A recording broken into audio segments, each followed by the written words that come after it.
Last episode में हमने देखा था कि एलेक्स ने उस सिल्वर ट्री क्लैन के लोगों को वो लिक्विड देने से मना कर दिया था और कुछ बुरे लोगों को मार भी दिया था। लेकिन वो लोग निंग चुआन के साथ मिलके एलेक्स को मारने का प्लान बनाते हैं। लेकिन एलेक्स अपने साथियों की मदद से निंग चुआन को भी वहां से भगा देता है।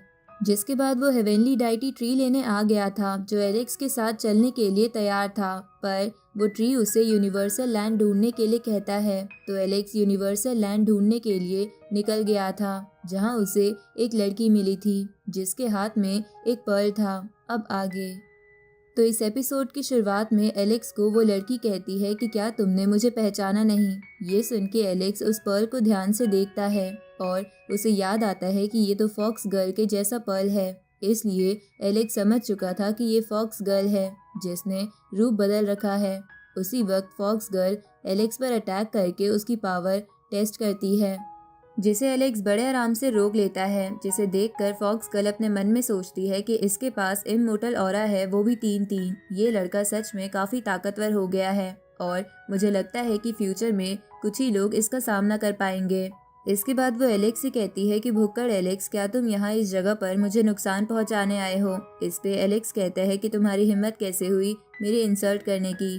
साथ ही वो उससे बोलता है कि तुम मुझसे हर बार अपनी स्पिरिचुअल फॉर्म में मिली हो, मैं देखता हूँ कि ये भी तुम्हारी स्पिरिचुअल फॉर्म है या रियल बॉडी।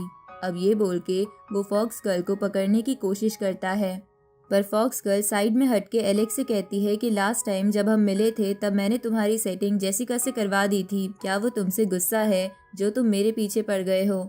इसके बाद वो एलेक्स से पूछती है कि क्या तुम्हारा और जेसिका का कोई बच्चा हुआ। ये सुन के एलेक्स शर्माते हुए मुंह फेर लेता है और फॉक्स गर्ल हंसने लगती है। अब वो एलेक्स के पास जाकर उससे पूछती है कि तुम यहाँ क्यों आए हो। इस पे एलेक्स कहता है कि मैं यहाँ यूनिवर्सल लैंड ढूंढने आया हूँ।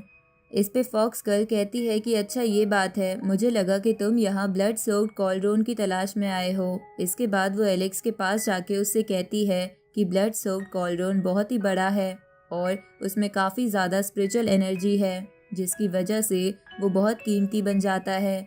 ये सुन के एलेक्स उससे बोलता है कि क्या तुमने उसे देखा है, अभी वो कहाँ पर है। इस पे फॉक्स गर्ल एक पत्थर पर बैठते हुए उस कॉलड्रोन की तरफ इशारा करती है, जिसके बाद एलेक्स उसकी तरफ जाते हुए अपना गोल्डन फर्नेस बाहर निकालता है और उसके अंदर उस कॉलड्रोन की एनर्जी इकट्ठा करने लगता है। तभी फॉक्स गर्ल एलेक्स से कहती है, ये मत सोचना मैं यहाँ तुम्हारे लिए खड़ी हूँ, मैं तो बस यहाँ प्रैक्टिस कर रही थी और मुझे इस कॉलड्रोन की एनर्जी इकट्ठा करना नहीं आती थी, इसलिए मैं बस देखना चाहती हूँ कि इसके अंदर से क्या क्या निकलता है। उसी वक्त उस कॉलड्रोन के अंदर से एक इमोर्टल लेवल का फीमेल आर्मर निकलता है जिसे एलेक्स अपने हाथ में लेते हुए कहता है कि ये तो इमोर्टल गोल्ड से बना हुआ लगता है। तभी फॉक्स गर्ल एलेक्स से वो लेते हुए कहती है कि ये तुम मुझे दे दो, इसके बदले मैं तुमसे यूनिवर्सल लैंड के लिए झगड़ा नहीं करूंगी। इसके बाद एलेक्स उस कॉलड्रोन की सारी एनर्जी अपने फर्नेस में एब्जॉर्ब कर लेता है, जिसके बाद जहां जैसे ही वो कॉलड्रोन पूरा खत्म होता है उसके अंदर से बहुत ज़्यादा प्रेशर निकलता है, जिसे देखकर एलेक्स कहता है कि ऐसा लगता है कि ये प्रेशर किसी प्रेजेंट एरा के कल्टीवेटर ने नहीं बनाया होगा। इसके बाद वो फॉक्स गर्ल से बोलता है कि शुरू में तो लग रहा था कि तुम मुझे धोखा दे रही हो, पर तुम्हारी बात सच थी, ये सच में एक कॉलड्रोन है। इस पे फॉक्स गर्ल मुंह बनाते हुए कहती है कि तुम्हें क्या लगा मैं तुम्हारी तरह चालाक हूँ। उसी वक्त उस कॉलड्रोन के अंदर से ब्लड ड्रॉप निकलती है जिसको एलेक्स अपनी हेवेनली आईज की मदद से देखने की कोशिश करता है, पर कुछ नहीं होता। तो एलेक्स समझ जाता है कि वो ब्लड ड्रॉप या जो भी चीज़ है वो पास्ट का नहीं है और ना ही प्रेजेंट का। उसी वक्त वो ऑब्जेक्ट उन दोनों के पास आता है और जैसे ही एलेक्स उसे टच करता है उन दोनों को अचानक से उस जगह पर कई सारे कल्टीवेटर दिखते हैं। साथ ही वहाँ पर एक और कल्टीवेटर था जो कि एक हेवेनली एम्परर था और ये सब इवेंट फ्यूचर में हो रहा था। तभी वो हेवेनली एम्परर अपने एक ही अटैक से उन सभी कल्टीवेटर को मार देता है। तो ये देखकर फॉक्स गर्ल अपने मन में सोचती है कि ये इतना स्ट्रॉन्ग पर्सन कौन है जिसने सिर्फ एक अटैक से इतने सारे कल्टीवेटर्स को मार दिया। इधर एलेक्स भी सोच रहा था कि ये कल्टीवेटर गॉड लियो की टक्कर का लग रहा है। उसी वक्त वो कुछ और सीन देखते हैं जिसमें उसी कल्टीवेटर के कुछ साथी और भी लोगों को मार रहे थे। तभी एलेक्स जब उन साथियों को ध्यान से देखता है तो उसे ऐसा लगता है कि उन साथियों में से एक वो मोटा लड़का भी है। उसी वक्त उस स्ट्रॉन्ग वाले कल्टीवेटर के सामने एक बहुत बड़ा बीस्ट आ जाता है जिसे वो आसानी से मार देता है, जिसके बाद वो अपने साथियों के साथ वहां से जाने लगता है। लेकिन जाने से पहले वो कुछ बोल रहा था, पर एलेक्स को कुछ भी समझ नहीं आ रहा था। इधर फॉक्स गर्ल अपने मन में बोलती है कि ये स्ट्रॉन्ग हेवनली एम्परर एलेक्स जैसा क्यों दिख रहा है। क्या एलेक्स फ्यूचर में एक एम्परर बनने वाला है? अब वो स्ट्रॉन्ग एम्परर वहां से चला जाता है, जिसके बाद वो दोनों वापस से नॉर्मल वर्ल्ड में आ जाते हैं, जहां एलेक्स मन में सोचता है कि जो अभी अभी उसने देखा क्या वो एक इल्यूजन था या फिर एक चेतावनी जो किसी ने इस ऑब्जेक्ट की मदद से फ्यूचर से मेरे पास भेजी है। उसी वक्त फॉक्स गर्ल एलेक्स से पूछती है कि वो स्ट्रॉन्ग एम्परर कौन था। इस पे एलेक्स कहता है कि मुझे उसके बारे में कुछ नहीं पता, उसकी ताकत से तो वो मुझे मेरे मास्टर से भी ज़्यादा स्ट्रॉन्ग लग रहा था और वो कोई आम इंसान नहीं था। साथ ही मुझे ऐसा लगा कि उसका एक साथी मेरे एक मोटे दोस्त जैसा दिखता है। साथ ही उसके साथ जो लड़की थी वो भी जानी पहचानी लग रही थी। इस पे फॉक्स गर्ल कहती है कि वो ऑब्जेक्ट यहाँ पर इतने सालों से था और आज तक किसी ने उसे यहाँ से बाहर नहीं निकाला, और निकाला भी तुमने, और हमने जिसे देखा वो भी तुम्हारे जैसा ही लग रहा था। ये सब कुछ बहुत ही अजीब है। अब वो दोनों वापस उस हेवनली डाइटी ट्री के पास आ जाते हैं, जिसके बाद एलेक्स उसे उस कॉल्ड्रोन और यूनिवर्सल लैंड का सबूत दे देता है। तो वो ट्री भी एलेक्स की बात मानते हुए उसके फर्नेस में आकर उसके साथ चलने के लिए तैयार हो जाता है। तो वो हेवनली डाइटी ट्री को देखकर फॉक्स गर्ल बहुत ज़्यादा खुश हो जाती है और एलेक्स के पास आते हुए कहती है कि यूनिवर्सल लैंड को ढूंढने में मैंने तुम्हारी मदद करी है, इसलिए ये ट्री मुझे दे दो, मैं इसे अच्छी जगह लगा दूंगी। इस पे एलेक्स कहता है कि अगर तुम्हें ये ट्री चाहिए तो तुम्हें मेरी सर्वेंट बनना होगा। ये सुन के फॉक्स गर्ल गुस्से में इसके लिए मना कर देती है। अब वो दोनों वहाँ से निकलकर एलेक्स के बाकी दोस्तों के पास आ जाते हैं, जहाँ एलेक्स वो फर्नेस रैबिट गर्ल को दे देता है, जहाँ फॉक्स गर्ल फिर से वो फर्नेस लेने की कोशिश करती है, पर रैबिट गर्ल फॉक्स गर्ल से वो फर्नेस दूर कर लेती है। उसी वक्त वहाँ भूकंप जैसा आने लगता है। तभी एलेक्स देखता है कि आसमान में बना वो क्रैक और भी बड़ा हो गया है, जिसे देखकर एलेक्स समझ जाता है कि कुछ ही दिनों में बाहर के लोग अंदर आ जाएंगे। अब एलेक्स अपने दोस्तों से कहता है कि क्या तुम कुछ समय के लिए मुझे प्रोटेक्ट कर सकते हो, क्योंकि मैं फिर से डिवाइन किंग थंडर टेस्ट देने जा रहा हूँ ताकि मैं थंडर लिक्विड हासिल कर सकूँ, जिसकी मदद से मैं बाकी एंशिएंट इमॉर्टल वर्ल्ड के लोगों की मदद कर पाऊंगा। अब एलेक्स वो टेस्ट देने के लिए चला जाता है, जिसे देखकर फॉक्स गर्ल कहती है कि मैंने सुना था कि इसने रिसेंटली ही थंडर टेस्ट दिया था और अब ये फिर से टेस्ट देने चला गया है। इस पे रैबिट गर्ल कहती है कि वो क्रैक बड़ा होता जा रहा है और एलेक्स के दुश्मन कभी भी इस वर्ल्ड में आ सकते हैं, इसलिए उसे और ताकतवर बनना होगा। ऊपर से मैंने सुना है कि निंग चुआन ने भी एलेक्स के दुश्मनों से हाथ मिला लिया है। इधर एलेक्स टेस्ट देने आ गया था, जिसे देखने के लिए जेसिका सेकंड बॉडी भी आ गए थे। तो उसे देखकर फॉक्स गर्ल जेसिका को छेड़ते हुए कहती है कि क्या तुम यहाँ वो थंडर लिक्विड लेने आई हो या फिर तुम किसी को पसंद करती हो जिसकी चिंता तुम्हें यहाँ खींच लाई है। ये सुन के जेसिका उससे कहती है कि अपनी बकवास बंद करो। इधर एलेक्स उस थंडर टेस्ट के एक एक कर सारे टेस्ट पार कर लेता है, लेकिन उसे लास्ट लेवल पर थंडर लिक्विड नहीं मिलता। ये देखकर एलेक्स सोचता है कि लगता है कि टेस्ट में एक ही बंदा एक ही बार थंडर लिक्विड हासिल कर सकता है।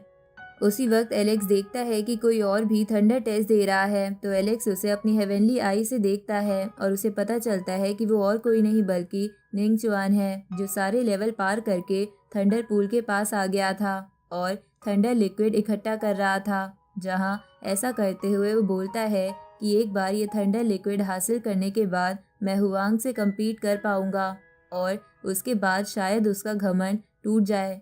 पर उसी वक्त एलेक्स गोल्डन फर्नेस की मदद से उसका थंडर लिक्विड चुरा लेता है। तो ये देखकर निंग चुआन एलेक्स से कहता है कि पापी खून, तुम्हारी हिम्मत कैसे हुई ऐसा करने की, मैं तुम्हारी जान ले लूँगा। ये सुन के एलेक्स कहता है कि अपनी बकवास बंद करो, तुम होगे पापी खून वाले। उसी वक्त गुस्से में निंग चुआन उस पूरी जगह को अपने डोमेन में बदल लेता है और एलेक्स से कहता है कि ये मेरा यूनिवर्स है, यहाँ पर तुम बस एक चींटी के बराबर हो। इस पे एलेक्स कहता है कि वो तो देखा जाएगा कि ये यूनिवर्स किसे ताकतवर बनाता है।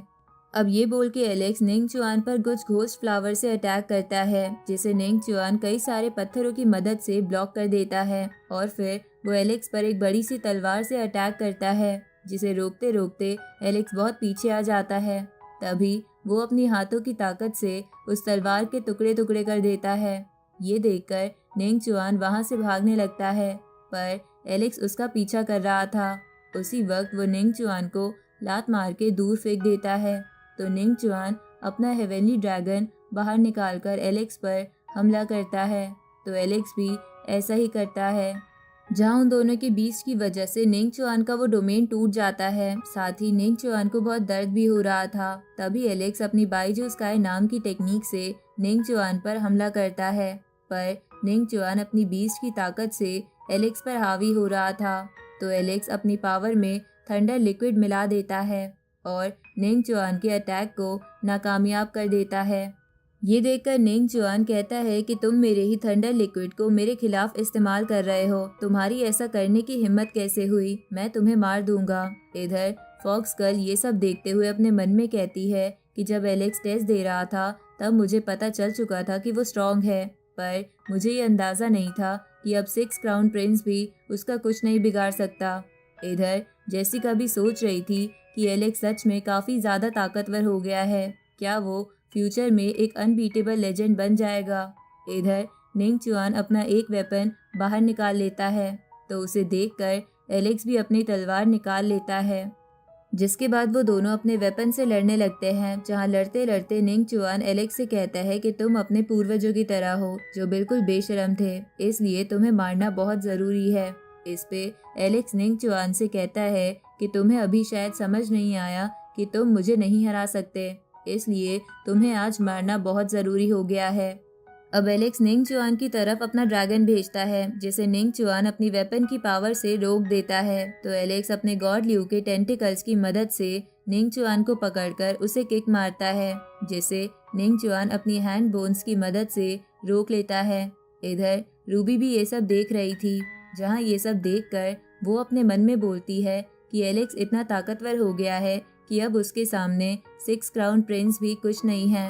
इधर निंग चुआन को गुस्सा आ जाता है और वो अपनी हैंड बोन में ताकत इकट्ठा करने लगता है। तो एलेक्स भी अपने हाथ को ट्रू ड्रैगन क्लॉ में बदलकर उसमें पावर इकट्ठा करने लगता है।